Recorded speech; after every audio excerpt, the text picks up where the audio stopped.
Hey, everybody. So I want to talk to you about a brand new report, a bombshell report that came out that was published by UN Watch. UN Watch, they monitor the United Nations Human Rights Council, phenomenal organization, and they came out with a bombshell report about an institution that you probably have never even heard of by name, but it has massive impact. It has impact on government policies around the world, about how media reports on major issues. This UN body or UN system is called the United Nations Human Rights Council Special Procedures System. Okay, that's what it's called. And if you've never heard of that name, you've probably heard of what they do. Here's what it is. The United Nations maintains a roster of 59 independent experts. Okay, these experts are lawyers, academics, some of them are former diplomats. There are all sorts of important people who are appointed to, each one of them is appointed to a specific human rights mandate. Okay, so one expert will be responsible for reporting on food, on like the right to food. And another one will be responsible for reporting on freedom of speech or freedom of expression. Another one on violence against women. Another one on housing conditions. Another one on counterterrorism, and so on and so on. Okay, there's 59 of these special reporters or special rapporteurs in the system, again, the special procedures system of the United Nations Human Rights Council. Okay, so these experts are granted a global platform. They have fancy titles. They issue UN press releases. They have press conferences where they release their official studies, their official reports to the UN General Assembly. And what they say carries a lot of weight. It carries a lot of authority. It carries the UN brand.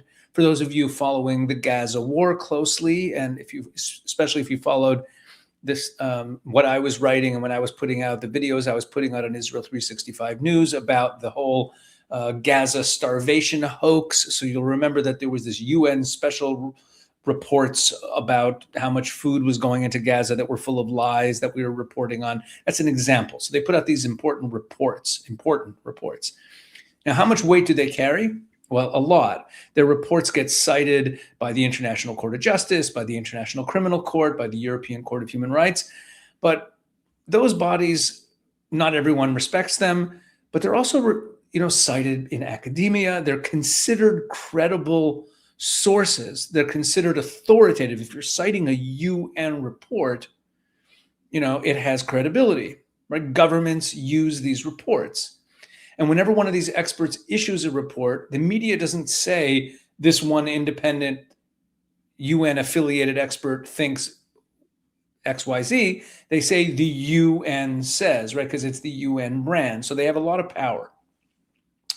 In 2006, UN Secretary General Kofi Annan called the special procedures the crown jewel of the UN human rights system.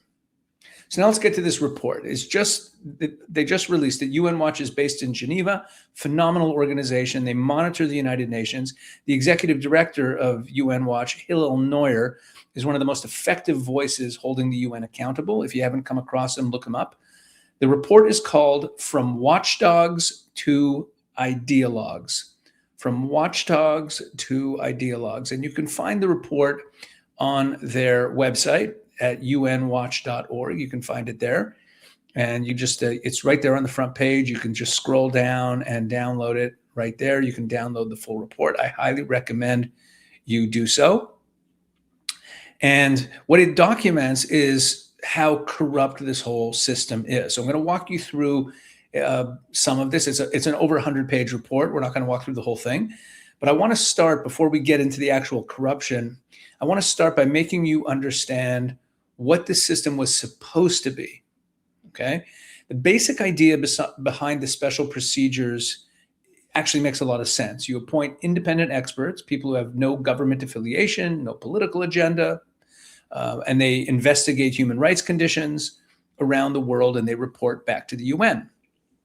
And they're supposed to be objective, based on verified evidence, based on credible sources, cross-checking things before publication.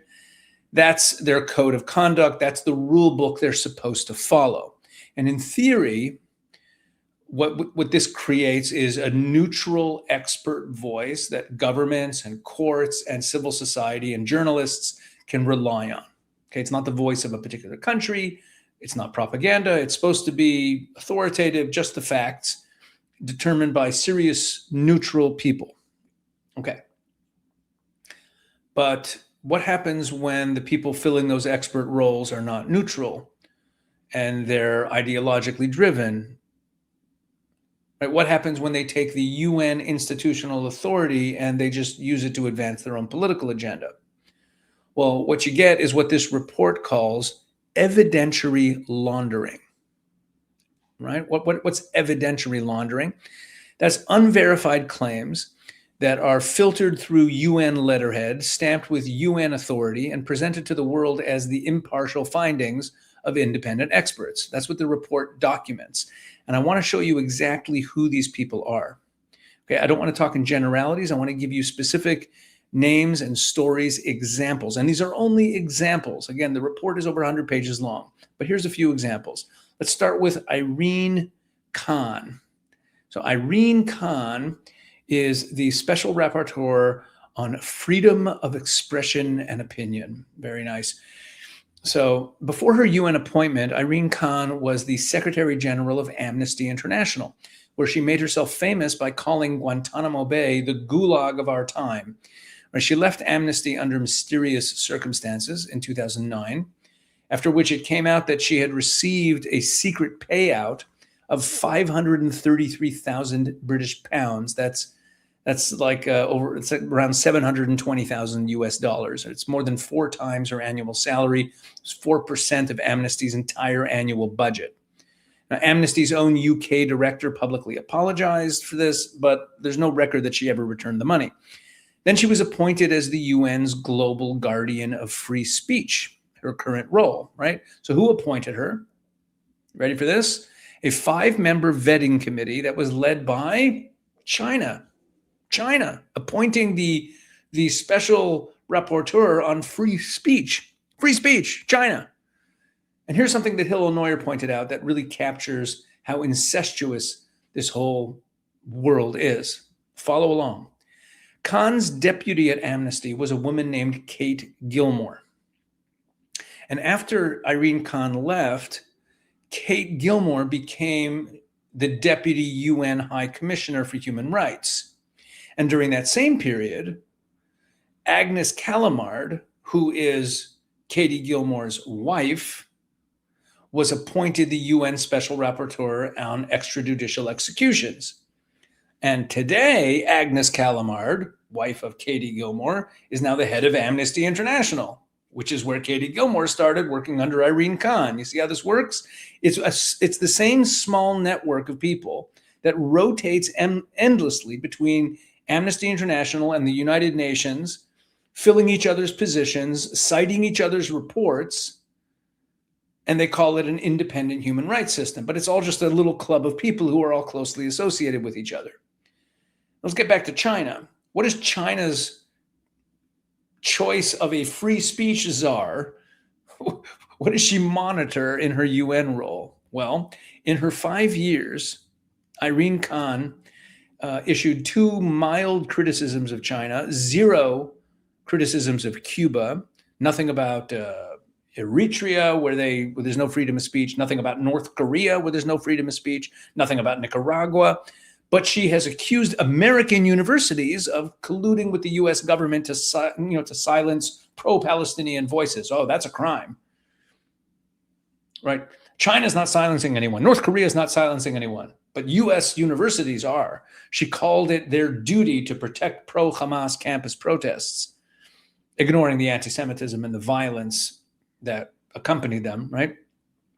She retweeted Francisca Albanese's declaration that the Western pretense of civility is over. Oh my gosh, we're silencing speech on American campuses.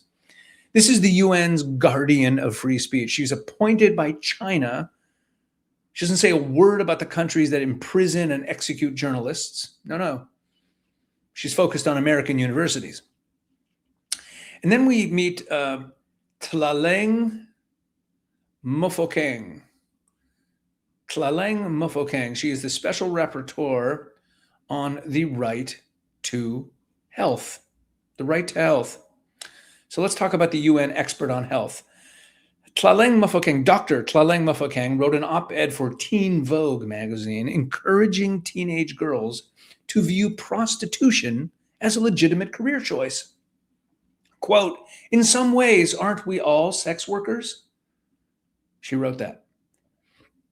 The executive director of the Coalition Against Trafficking of Women said it was astounding that the Human Rights Council would appoint someone who encourages teen girls to consider prostitution as a job. Now, on social media, Mofokeng has referred to individuals, quote, that hoe. When someone disagreed with her on the COVID vaccine, she told them to shove it up your blank. She told Prime Minister Benjamin Netanyahu to F off. And when Hillel Neuer called for her to be disciplined for this behavior, she attacked him as evil scum white man. Now, her own professional regulatory body, the South African Health Professionals Council, found her guilty of misconduct for, quote, using abusive and inappropriate language on social media and for bringing the medical profession into disrepute. But the UN, left her in her position. Now, here's the detail that I find almost beyond belief. This woman was not just a rapporteur. For a period of time, she was the chair of what's called the Coordination Committee, which is a committee of rapporteurs, of these 59 rapporteurs. It's a committee of them that handles complaints and professional conduct. In other words, she was the chair of that. But this also tells you that there's a committee where they police themselves, meaning the people policing the rapporteurs and looking after their conduct is just other rapporteurs. And the person they chose to run that committee was someone who had just been found guilty of professional misconduct by her own country's medical authority. Now, 10 days after October 7th, 2023, this Dr. Mofokeng, her first public response was to justify the massacre. She wrote, quote, "You cannot extinguish the human desire for freedom," talking about the Hamas guys. Nothing about the victims, of course. She has since declared Hamas fighters are not terrorists and explicitly endorsed their armed struggle. And she praised PFLP hijacker Layla Khaled with a rose emoji and tweeted, quote, "From the river to the sea," alongside a map that erased Israel. This is the UN's expert on health. And then there's Michael Fakhri. Let's meet Dr. Michael Fakhri. Who's he? Well, the special rapporteur on the right to food. Now, this food mandate was created by Cuba in the year 2000. That's right, Cuba and the United Nations Human Rights Council. The first person appointed to it was Jean Ziegler, a Swiss Marxist politician and a close ally of the Cuban regime. He was so obsessively focused on attacking Israel that journalists routinely thought that he was the special rapporteur on Palestine, even though he wasn't. He had to do with food, but he talked about Israel all the time. Anyway, Michael Fakhri, who's a Lebanese-Canadian law professor, continues this tradition. Fakhri's only official country visit. These rapporteurs are supposed to visit countries where the issues that they're reporting on are issues, right? The only country he visited in 6 years was Venezuela at the personal invitation of Maduro. And he went and he gave the regime a clean bill of health. He blamed all of Venezuela's suffering on Western sanctions. And then he called for those sanctions to be lifted. One day later, right after he left, Venezuela's foreign minister shut down the United Nations Human Rights Office in Caracas. Right, so they used his propaganda visit as cover. He gave them a clean bill of health, and then they immediately expelled all the actual human rights monitors who were there, and Fakhri never said a word about it.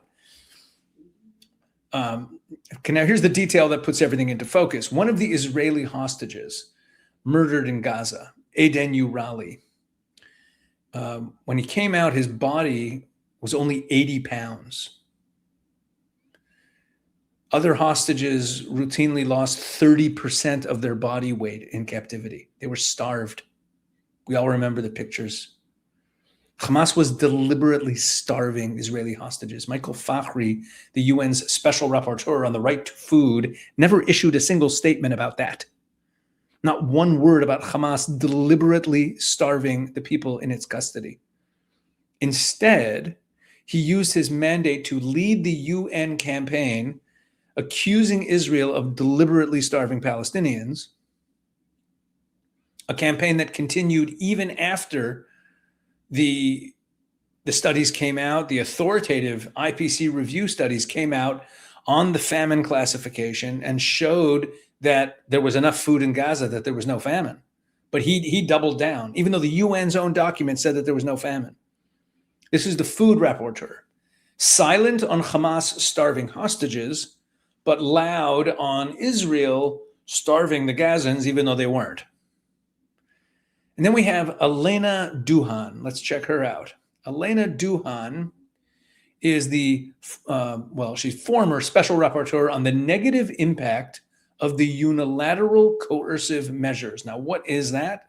Well, this one's the clearest, most straightforward example of corruption. Her mandate, on unilateral coercive measures, which is fancy language, fancy UN language, for Western sanctions on dictatorships. Like when the Western nations sanction dictatorships, they call that unilateral coercive measures.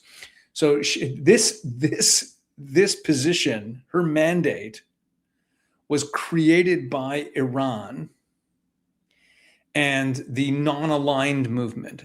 Specifically, the whole point of it is to argue that all Western sanctions are illegal. That's the whole point of it. That anytime Western nations put sanctions on bad actors, they're illegal. That's the point of her mandate. By the way, the non-aligned movement, for those unfamiliar, is a bloc of over 120 countries founded during the Cold War. And today it's dominated by authoritarian states, meaning these are all states that say that they're not aligned with any bloc. But it's mostly authoritarian countries. So the mandate itself is a political weapon. That's the whole point of it. It's meant to delegitimize sanctions against bad actors. And this special rapporteur, Alena Douhan, she works for Belarus's state-funded university. Belarus is not a democracy, and she wields this political weapon. That's what she does. She's conducted country visits to Venezuela, Zimbabwe, Iran, Russia, Qatar, Cuba, Syria, China, all lovely places, right? And in every single case, she produced a report absolving the government of responsibility for its people's suffering and blaming Western sanctions instead. Now, who funds her mandate? Who funds her office? China, $980,000 over 5 years, nearly $200,000 a year from 2020 to 2024. Russia, $265,000. Qatar, $50,000. In total, over $1.3 million paid directly to her office by the exact dictatorships she then visits and then says that they're all innocent. And there's no accounting for how any of the money is spent. There's no breakdown. There's no oversight. We just don't know. So here's what we know. Russia funded her mandate, and she wrote a report calling Russia a victim of Western sanctions. China funded her mandate, and she appeared in a Chinese propaganda video saying that everything's fine with the Uyghurs.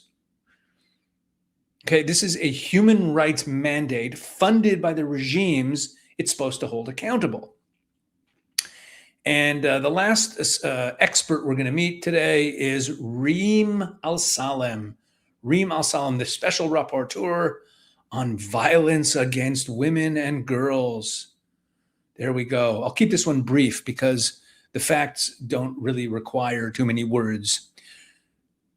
UN Special Rapporteur on Violence Against Women. Her entire mandate exists to document and condemn sexual violence.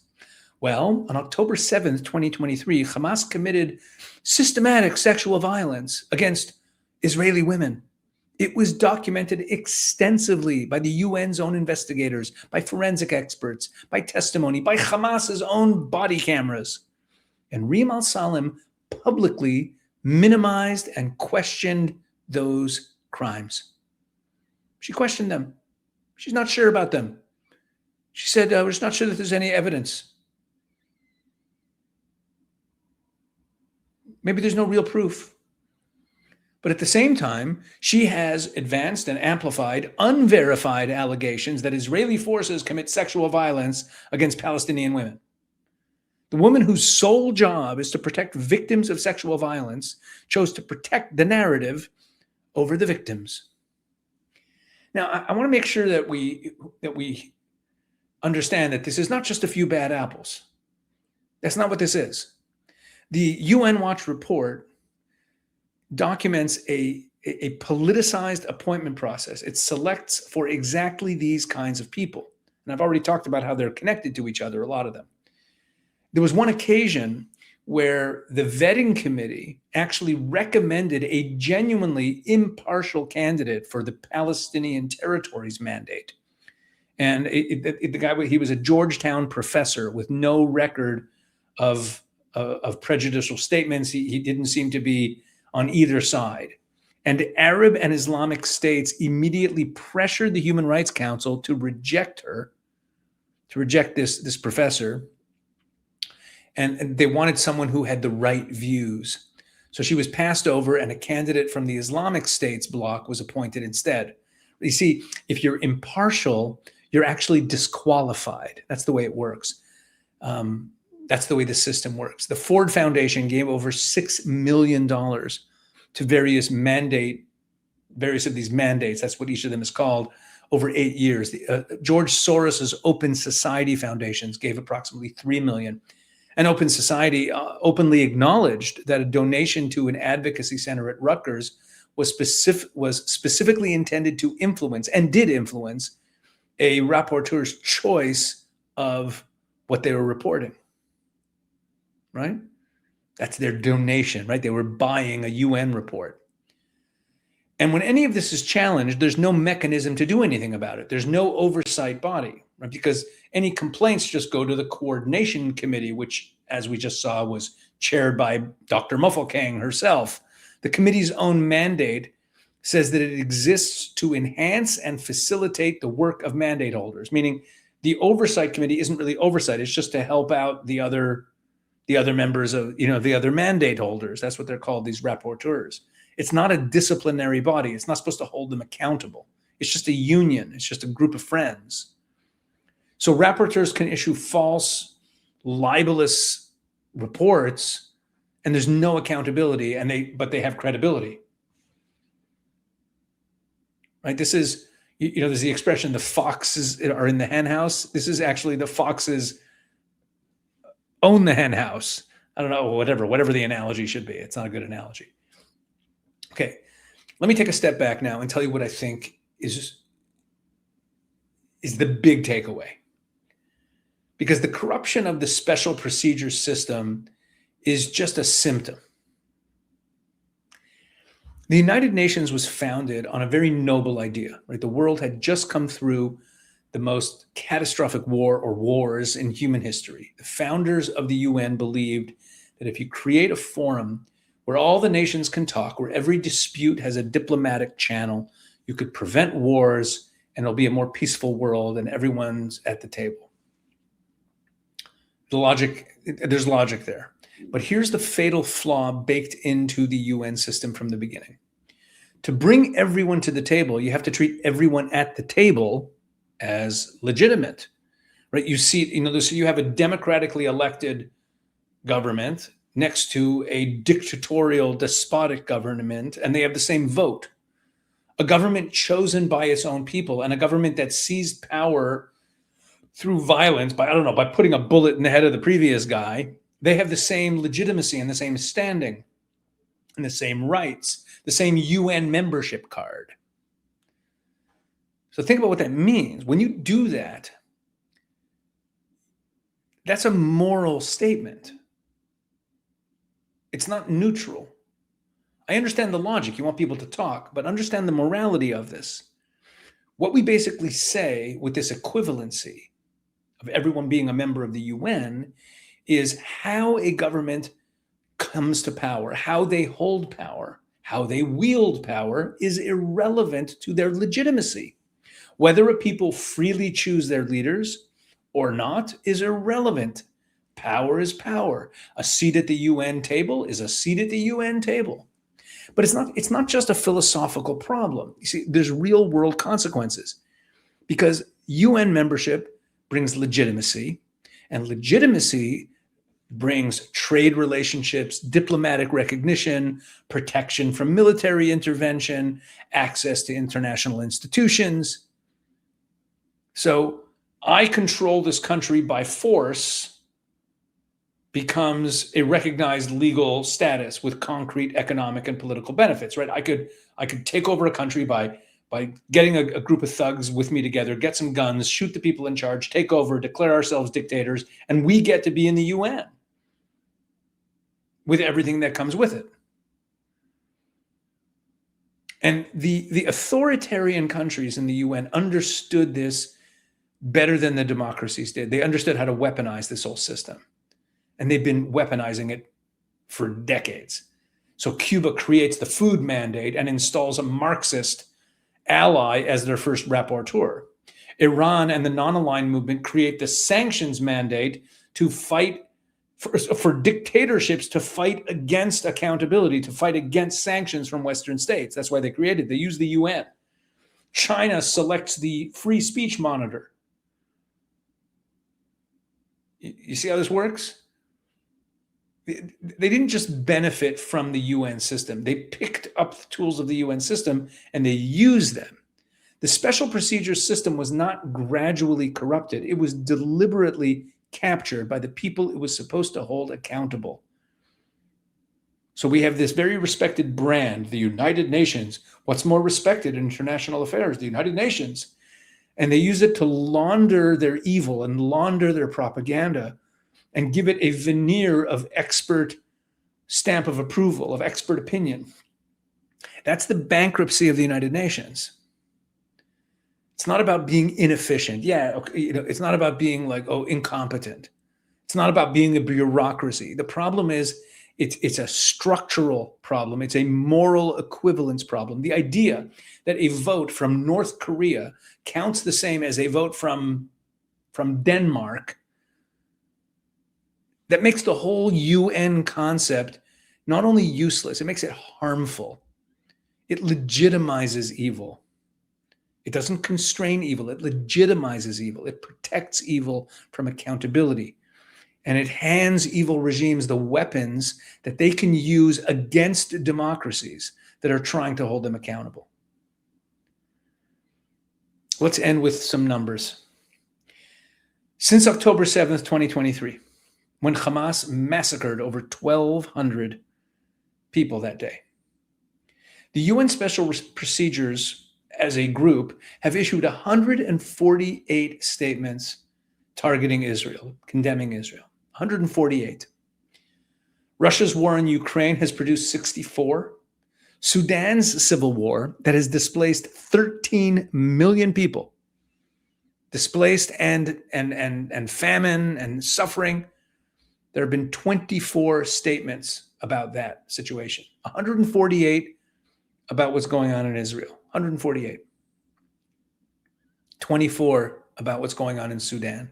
When Israel tried to implement a new aid mechanism to prevent distribution of aid, to prevent Hamas from stealing humanitarian supplies, these same experts condemned what the Israelis were doing and demanded a return to the old system, the system that benefited Hamas.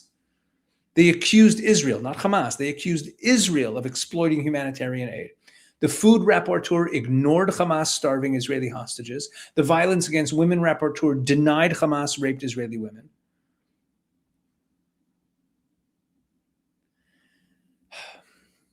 The report I'm talking about today, again, it's called From Watchdogs to Ideologues, published in May 2026, just last week, by UN Watch. Go to unwatch.org. Hillel Neuer and his team spent years building this. It's like 100 pages long with 13 full profiles.